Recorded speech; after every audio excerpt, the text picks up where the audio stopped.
चंद्रयान-3 चांद पर खोजबीन करने के लिए भारतीय अंतरिक्ष अनुसंधान संगठन इसरो द्वारा भेजा गया तीसरा भारतीय चंद्र मिशन है। इसमें चंद्रयान-2 के समान एक लैंडर और एक रोवर है, लेकिन इसमें ऑर्बिटर नहीं है। यह मिशन चंद्रयान-2 की अगली कड़ी है, क्योंकि पिछला मिशन सफलतापूर्वक चांद की कक्षा में प्रवेश करने के बाद अंतिम समय में मार्गदर्शन सॉफ्टवेयर में गड़बड़ी के कारण सॉफ्ट लैंडिंग में विफल हो गया था। सॉफ्ट लैंडिंग का पुनः सफल प्रयास करने हेतु इस नए चंद्र मिशन को प्रस्तावित किया गया था। चंद्रयान-3 का लॉन्च सतीश धवन अंतरिक्ष केंद्र शार श्रीहरिकोटा से 14 जुलाई 2023 शुक्रवार को भारतीय समय अनुसार दोपहर 2:35 बजे हुआ था। ये यान चंद्रमा के दक्षिणी ध्रुव के पास की सतह पर 23 अगस्त 2023 को भारतीय समय अनुसार सायं 6:04 बजे के आसपास सफलतापूर्वक उतर चुका है। इसी के साथ भारत चंद्रमा के दक्षिणी ध्रुव पर सफलतापूर्वक अंतरिक्ष यान उतारने वाला पहला और चंद्रमा पर उतरने वाला चौथा देश बन गया।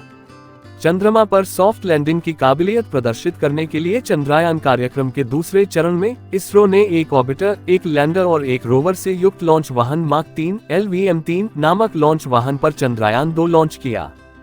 प्रज्ञान रोवर को तैनात करने के लिए लैंडर को सितंबर 2019 को चंद्र सतह पर टचडाउन करना था। इससे पहले चंद्रमा के दक्षिणी ध्रुव पर एक मिशन पर जापान के साथ सहयोग के बारे में रिपोर्टें सामने आई थी, जहां भारत लैंडर प्रदान करता जबकि जापान लॉन्चर और रोवर दोनों प्रदान करने वाला था। मिशन में साइड सैंपलिंग और चांद पर रात के समय सर्वाइव करने की टेक्नोलॉजी शामिल करने की भी संभावनाएं थी। विक्रम लैंडर की बात की विफलता के कारण 2025 के लिए जापान के साथ साझेदारी में प्रस्तावित चंद्र ध्रुवीय खोजबीन मिशन LUPEX के लिए आवश्यक लैंडिंग क्षमताओं को प्रदर्शित करने के लिए एक और मिशन चंद्रयान-3 करने का प्रस्ताव दिया गया। मिशन के महत्वपूर्ण फ्लाइट ऑपरेशन के दौरान यूरोपीय अंतरिक्ष एजेंसी ESA द्वारा संचालित यूरोपीय अंतरिक्ष ट्रैकिंग एस्ट्रैक एक अनुबंध के अंतर्गत इस मिशन को सपोर्ट प्रदान करेगी। चंद्रयान-3 को 14 जुलाई 2023 शुक्रवार को आंध्र प्रदेश के श्रीहरिकोटा स्थित सतीश धवन अंतरिक्ष केंद्र से दोपहर 2:35 पर लॉन्च किया गया।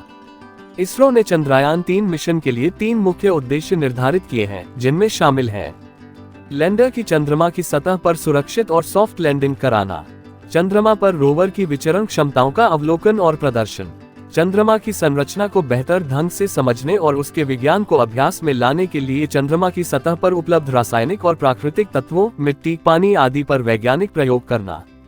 चंद्रयान-3 के 3 प्रमुख हिस्से हैं: प्रोपल्शन मॉड्यूल, विक्रम लैंडर, प्रज्ञान रोवर। इसका प्रोपल्शन मॉड्यूल संचार रिले उपग्रह की तरह व्यवहार करेगा। प्रोपल्शन मॉड्यूल लैंडर और रोवर युक्त ढांचे को तब तक अंतरिक्ष में धकेलता रहेगा जब तक कि अंतरिक्ष यान 100 किलोमीटर ऊंचाई वाली चंद्र कक्षा में न पहुंच जाए। प्रोपल्शन मॉड्यूल लैंडर के अलावा चंद्र कक्षा से पृथ्वी के वर्णक्रमीय, स्पेक्ट्रल और पोलरिमेट्रिक माप का अध्ययन करने के लिए spectropolarimetry of habitable planet Earth SHAPE नामक एक पेलोड भी ले जा रहा है। चंद्रयान-2 के विक्रम के विपरीत, जिसमें 5-800 न्यूटन इंजन थे और पांचवा एक निश्चित थ्रस्ट के साथ केंद्रीय रूप से लगाया गया था, चंद्रयान-3 के लैंडर में केवल 4 थ्रॉटल सक्षम इंजन होंगे। इसके अतिरिक्त चंद्रयान-3 lander laser Doppler velocimeter LDV से लैस होगा। चंद्रयान-2 की तुलना में इम्पैक्ट लेग्स को मजबूत बनाया गया है और उपकरण की खराबी का सामना करने के लिए एक से अधिक उपाय किए गए हैं। लैंडर पर तापीय चालकता और तापमान को मापने के लिए Chandra surface thermophysical experiment ChaSTE landing site के आसपास भूकंपीयता को मापने के लिए instrument for lunar seismic activity ILSA व प्लाज्मा घनत्व और इसकी विविधताओं का अनुमान लगाने के लिए लिंगवेयर प्रोब RAMBHALP नामक भारतीय पेलोड शामिल है। इसके अतिरिक्त नासा से एक निष्क्रिय लेजर रिट्रोरिफ्लेक्टर एरे को चंद्र लेजर रेंजिंग अध्ययनों के लिए इसमें समायोजित किया गया है। प्रज्ञान 6 पहियों वाला लगभग 26 किलोग्राम वजनी एक रोवर है जो 500 मीटर के दायरे में कार्य करने की क्षमता रखता है। प्रज्ञान रोवर लैंडिंग साइट के आसपास तत्व संरचना का पता लगाने के लिए alpha particle X-ray spectrometer APXS और laser induced breakdown spectroscope LIBS नामक पेलोड से युक्त है।